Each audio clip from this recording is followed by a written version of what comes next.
On September 17th, our nation celebrates Constitution Day as the day the United States Constitution was adopted by the Constitutional Convention in 1787. This is a federal observation, and it is mandated that all publicly funded educational institutions and agencies provide educational programming about the Constitution on this day. On Constitution Day, typically volunteers seek out opportunities to educate our young people about the significance of the Constitution. This presentation is an effort to continue the tradition of attorneys and judges leading this initiative. This presentation is a collaborative effort of the Prince George's County Public School System, the National Bar Association, through its affiliates, including the local chapter J. Franklin Bourne Bar Association, and the Links Incorporated, including members from the Prince George's County and Mount Rose chapters. I am Judge Melanie Shaw Jeter, an Associate Judge of the Maryland Court of Special Appeals, and I'm joined today by Elizabeth Hewlett, Chair of the Prince George's County Planning Board of the Maryland National Capital Park and Planning Commission. Together, we will endeavor to educate you to provide you a broader perspective of our United States Constitution, and hopefully at the end you will understand its significance and impact on our everyday lives. Our Constitution is probably the oldest working constitution in the world. It was created by a group of men during a hotly debated summer in Philadelphia under the auspices of really changing the Articles of Confederation. But it ultimately led to a new document, what we now know as our Constitution. It is the result of prominent leaders of that time, including George Washington, Benjamin Franklin, and Alexander Hamilton, to name a few.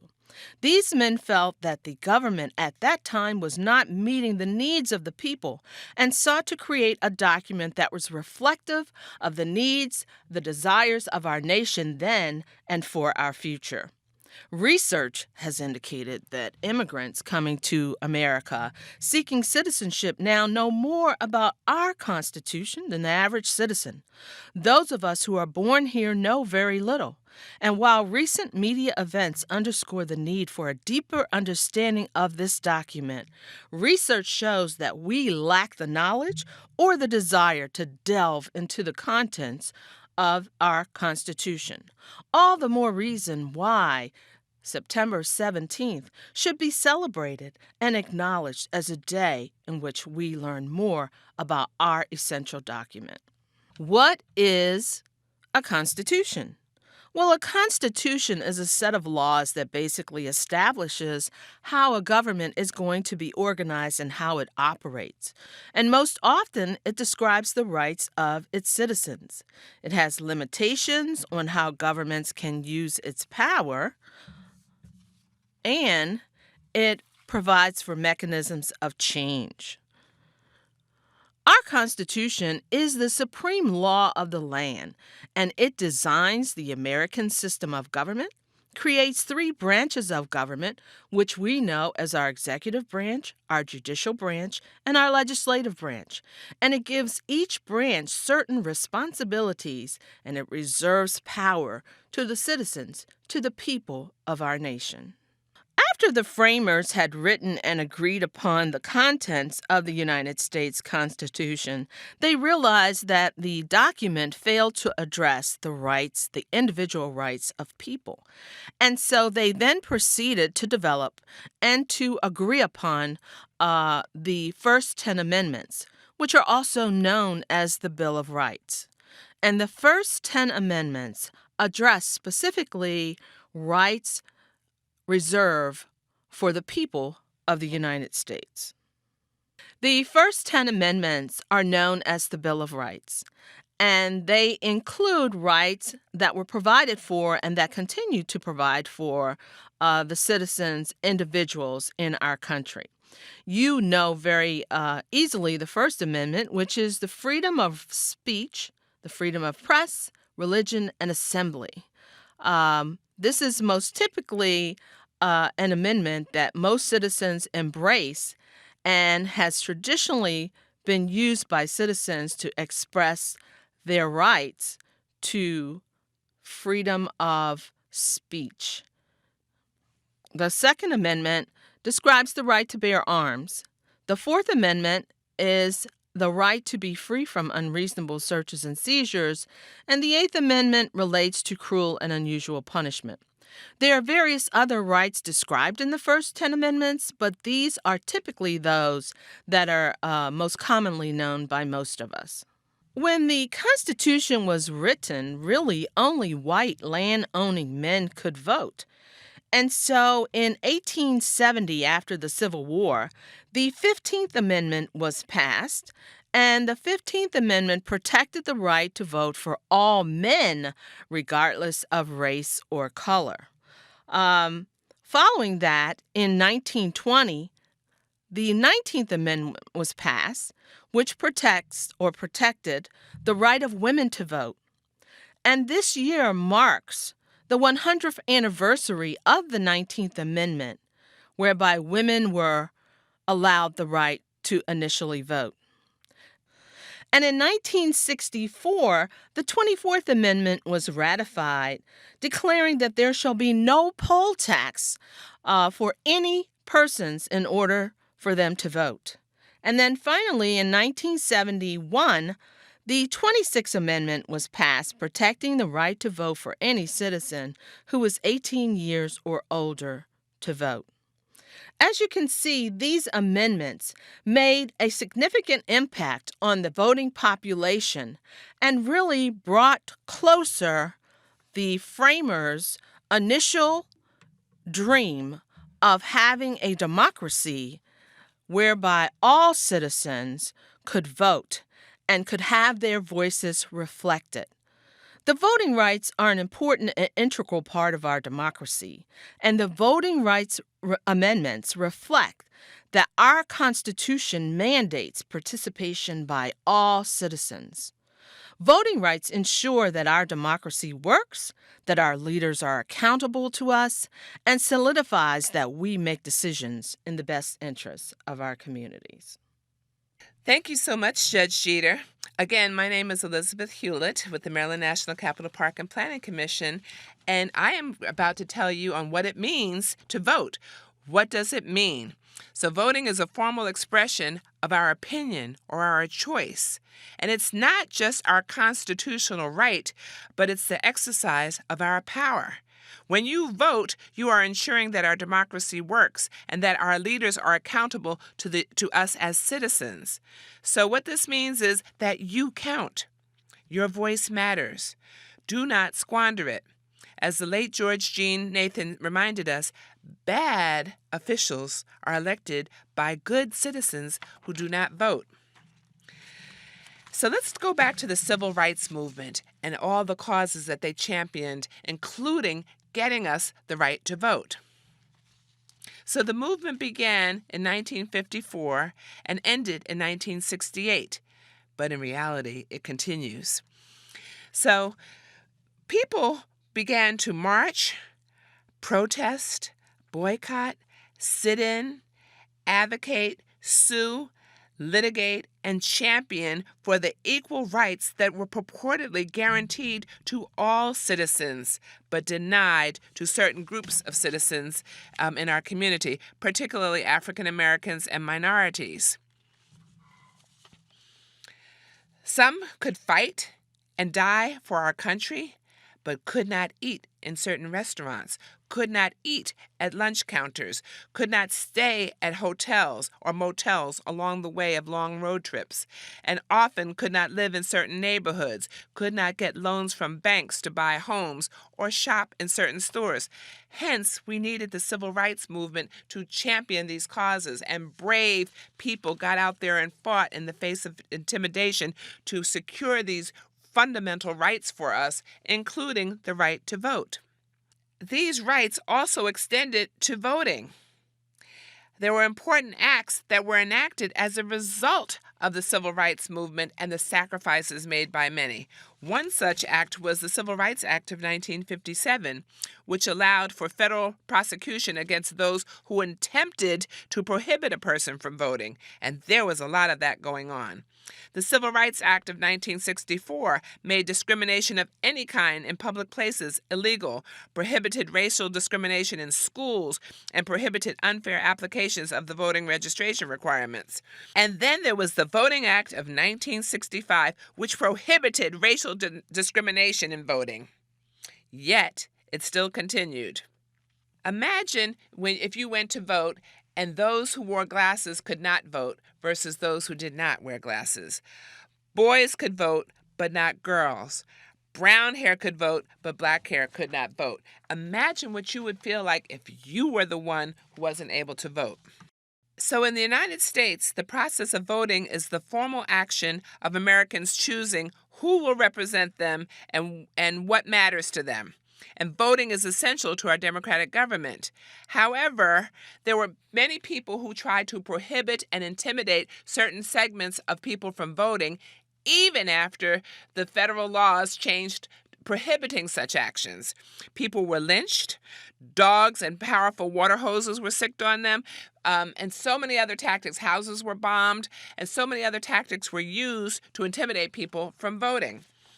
For many years in the United States, certain groups of people were denied the right to vote. It was only after the amendments to the Constitution that the vote became a reality. Yet, as I said, people devised other tactics. The Constitution leaves the power to determine qualifications for voting to the states, and states have the power to determine who, when, and how people can vote for their government officials. So notwithstanding the constitutional amendments that were granted, many localities and groups tried other ways to stop people from voting. After the Civil War, in 1870, African American men were granted the right to vote by the 15th Amendment to the Constitution.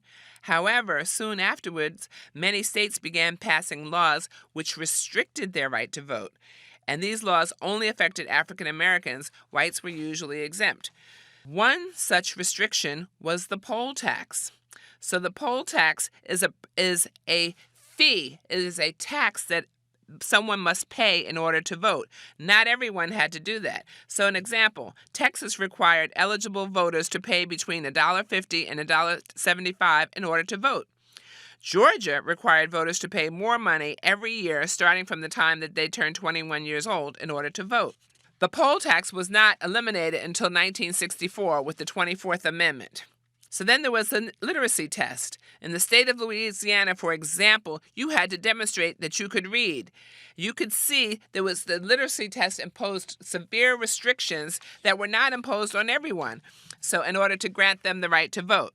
Another such example of a limitation was the restrictions on voting called the grandfather clause, which meant if your grandfather was able to vote, then you could vote.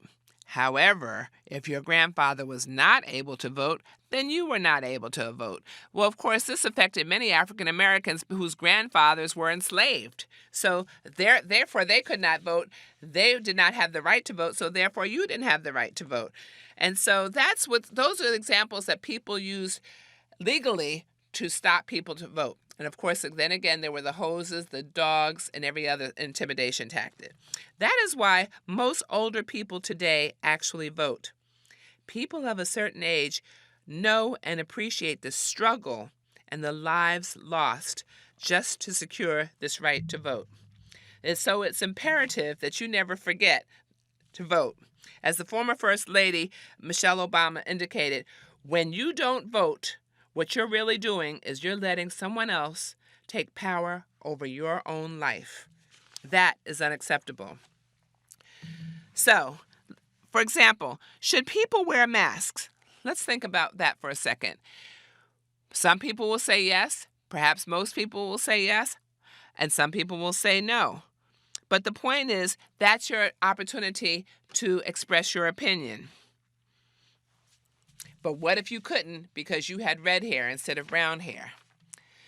As part of the civil rights movement to secure these rights, there were many, many protests. One such protest involved many others, but especially the late Congressman John Lewis, who was an activist in the civil rights movement for over 60 years, beginning as a teenager, not much older than you are.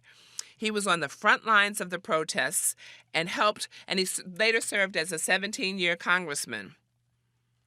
And he was beaten, and no matter what they threw at him, no matter what hoses they sicked on him, he championed our right to vote and championed civil rights until he died, right up until he died.